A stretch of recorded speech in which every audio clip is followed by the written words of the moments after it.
Okay, the next game I want to show you is called Incoherent Family. This is another really fun family game.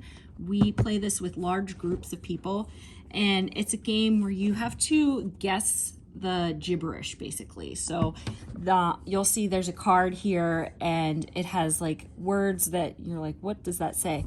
And then if you sound it out, if you kind of say talk, ode, Tuesday, it's actually Taco Tuesday.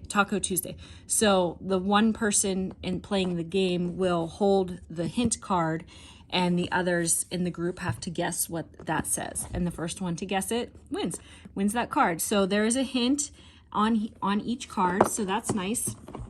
When you open up the box, ours is a disaster, but there is an instruction booklet. It tells you how to play. There's an overall. There's different ways to play. You can play free-for-all. You can play with larger groups and play in teams.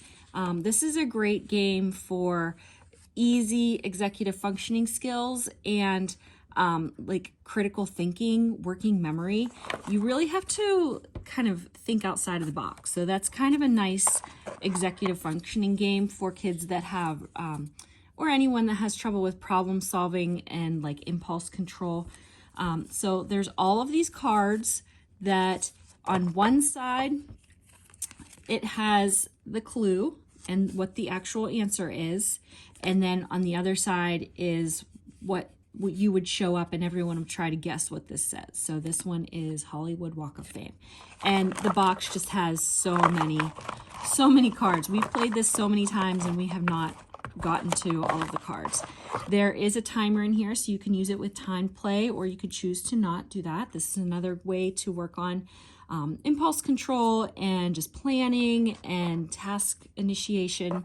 So this is a fun game. It's easy. It doesn't take a lot of thinking to actually do, but it's just a fun game for parties or family time. So have fun with Incoherent Family.